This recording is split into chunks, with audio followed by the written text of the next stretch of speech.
Good morning student. Today we are going to discuss our macro lesson plan number 7. आज की जो skill है वो है delivery of classroom questioning skill. तो मेरे चैनल को सब्सक्राइब कर लीजिएगा, टीचर एजुकेशन एकेडमी को। चलिए स्टार्ट करते हैं। मेरे टॉप पे हम मैक्रो लेसन प्लान नंबर 7 है। That you have to write the date of today which is 15/6/2021, क्योंकि आज मैं आपको लेसन प्लान पढ़ा रहा हूँ। सब्जेक्ट ये बायो का है।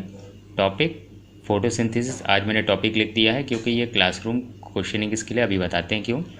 क्लास 6 क्लास का ये प्लान है और पीरियड 3rd है और ड्यूरेशन क्योंकि मैक्रो लेसन प्लान है तो ड्यूरेशन इसकी 6 मिनट्स की होगी।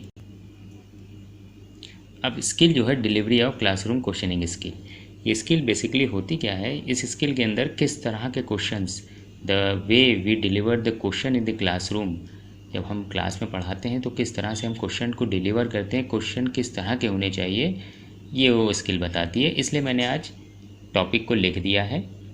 अभी हम बताते हैं, आगे आपको और क्लियर हो जाएगा। कंपोनेंट्स इसके देखते हैं। तो पहला जो component, question should B relevant, यानी क्वेश्चंस जो हम पूछेंगे वो रेलेवेंट होना चाहिए, टॉपिक से related. Question should B precised, यानी बहुत ही प्रिसाइज क्वेश्चन होना चाहिए, यानी पॉइंट टू पॉइंट क्वेश्चन होना चाहिए। क्वेश्चन शुड बी क्लियर, यानी क्लियर कट होना चाहिए, कोई भी उसमें कन्फ्यूजन नहीं होना चाहिए। Question should B grammatically correct, the question should B grammatically correct, यानी ग्रामर में उसके कोई भी मिस्टेक्स नहीं होना चाहिए। Question should be asked in appropriate speed, यानी क्वेश्चन जो भी पूछें वो सही स्पीड में होना चाहिए, बहुत तेज़ और या बहुत स्लो नहीं होना चाहिए। Question should be asked in proper voice, यानी आवाज़ जो होगी आपकी, वॉइस जो होगी बहुत क्लियर होनी चाहिए, एक एक वर्ड एकदम क्लियर सुनाई देना चाहिए। ये question should be asked with proper pauses, यानी जो भी क्वेश्चन पूछे, एक क्वेश्चन पूछा फिर उसके बाद दूसरा क्वेश्चन, तो उसमें एक पॉज लें तब आप क्वेश्चन को पूछें। अब ये और क्लियर हो जाएगा आपको, आगे डिस्कस करेंगे। ये आपको कुछ नहीं करना है, ये सब्सक्राइब, ये टीचर एजुकेशन एकेडमी मेरे चैनल का नाम है, आपको ये नहीं लिखना है। लेसन प्लान के अंदर आप इतनी चीज़ें बस लिखिएगा।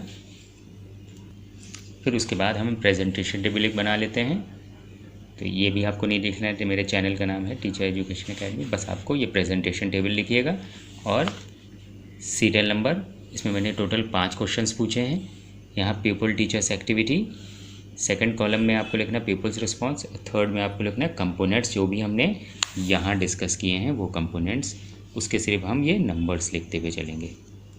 तो हमारा जो टॉपिक था वो हमने फोटोसिंथेसिस, क्योंकि इसमें हमको सिर्फ क्वेश्चंस बच्चों से पूछना है और क्वेश्चंस जो कंपोनेंट्स हमने लिए हैं तो अकॉर्डिंग टू द कंपोनेंट्स हमको देखते हुए चलना है। पहला क्वेश्चन क्या है, what is the name of the blue planet, यानी हम पूछेंगे बच्चों से कि what is the name of the blue planet, तो रिस्पांस क्या आएगा, the name of the blue planet is Earth. ठीक है, स्टूडेंट से रिस्पॉन्स आया। हमने कंपोनेंट्स कौन से लिए यूज़ किए, 1 और 2। पहले हम सारे क्वेश्चंस को देख लेते, फिर हम एक साथ हम देखेंगे कंपोनेंट्स ये है क्या। सेकंड क्वेश्चन देखते हैं, अब इसी से मिलता हुआ, which gas is essential for, FOR होगी यहाँ पर, FOR for life on Earth, तो oxygen gas is essential for life on Earth. तो इसमें components 1 2 3 4। Who provide us oxygen, तो स्टूडेंट से क्या आंसर आएगा, plants provide us oxygen.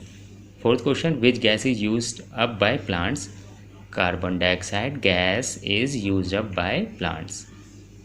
Fifth, why plants require carbon dioxide gas, plants require carbon dioxide gas for the process of photosynthesis. आज मैंने जो है सारे क्वेश्चंस पहले बोल दिए, फिर आपसे कंपोनेंट डिस्कस किए कि इसकी जो प्रॉपर लॉजिक है वो अभी हम आपको बताते हैं। कि मैंने पहला क्वेश्चन है, what is the name of the blue planet. ठीक है, तो इसमें कंपोनेंट्स यूज है 1 और 2। देखते हैं क्या है, देखते हैं क्वेश्चन शुड बी रिलेवेंट। अब देखिए हमारा टॉपिक था फोटोसिंथेसिस। अब स्टूडेंट से लास्ट में जो हमारा आंसर क्या है, plants require carbon dioxide gas for the process of photosynthesis.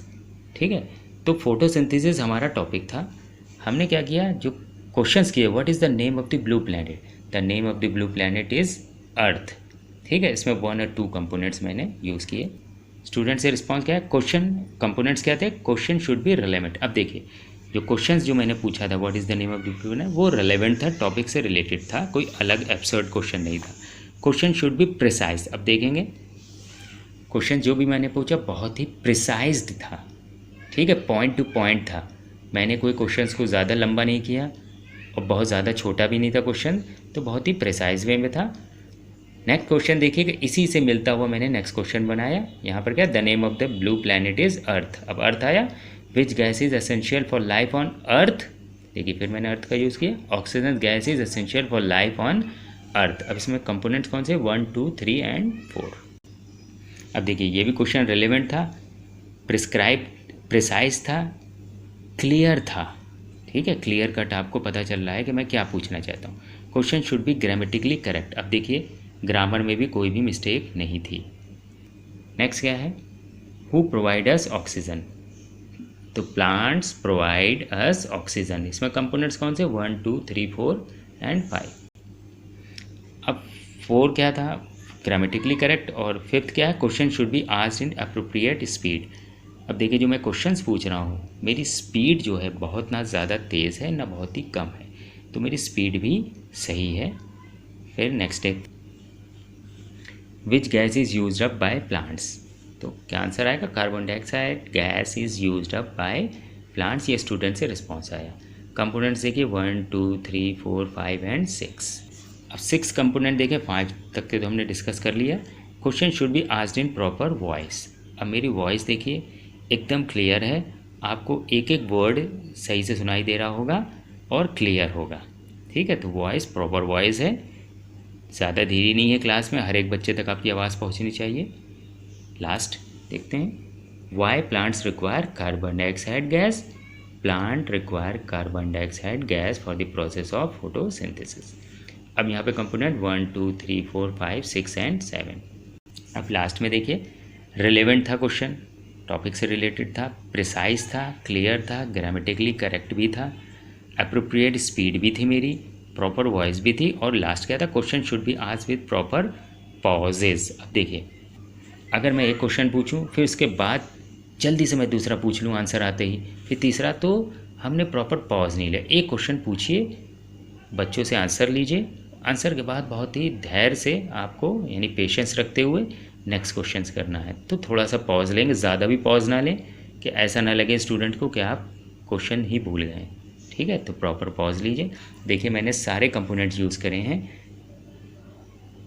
क्योंकि जो क्वेश्चंस आप पूछते हैं वो आपके लेसन प्लान के ऊपर बहुत ही अच्छा इम्पैक्ट डाल सकता है अगर आप प्रॉपर वे में क्वेश्चंस को डिलीवर करेंगे स्टूडेंट के से। इससे टॉपिक बहुत ही क्लियर हो जाता है। अब आप ऑब्जर्वेशन टेबल एक बना लीजिएगा, उसमें कंपोनेंट, सीरियल नंबर, कंपोनेंट्स और रेटिंग स्केल की फ्रीक्वेंसी आपको लिखनी है, जैसे हम पहले डिस्कस कर चुके हैं इससे पहले वाले माइक्रो लेसन प्लान्स में। कंपोनेंट्स एज सच आप कॉपी कर दीजिएगा, जो हमने अभी 7 कंपोनेंट्स हमने डिस्कस किए हैं। Rating scale 5 4 3 2 1। आपको क्या करना है, रेटिंग स्केल 5 4 3 2 1। अगर आपके सुपरवाइज़र 5 देते हैं आपको तो उसका मतलब वेरी गुड, 4 देते हैं तो गुड, 3 सेटिस्फैक्ट्री, 2 नॉट सेटिस्फैक्ट्री और 1 का मतलब होता है पुअर। ठीक है, ये आपको कुछ नहीं करना है, आपको ऐसे ही रेटिंग स्केल बनाकर और कंपोनेंट सीरियल नंबर लिख के छोड़ देना है। आपके सुपरवाइज़र आपको रेट करेंगे, फिर वहाँ पे आपको सजेशंस देंगे इम्प्रूवमेंट के लिए, जो भी उनको लगता है कि आपके लेसन प्लान को पढ़ाने में कोई भी जो गलतियाँ हुई हैं, जो भी मिस्टेक्स हुई है, उस पर आपको सजेशंस दे देंगे। यहाँ पर अपनी वो सिग्नेचर कर देते हैं सुपरवाइज़र, आपका लेसन प्लान यहाँ पर कंप्लीट हो जाता है। इस स्किल में एक बार का ध्यान रखेंगे आप कि ये आपके जेस्चर और आपके वॉइस और बॉडी लैंग्वेज बहुत डिपेंड करता है। तो आई होप आपको ये समझ में आया होगा। तो आने वाले लेसन प्लान में, माइक्रो लेसन प्लान में हम और डिस्कस कर लेंगे। तो आज की क्लास के लिए बस इतना ही। Thank you very much.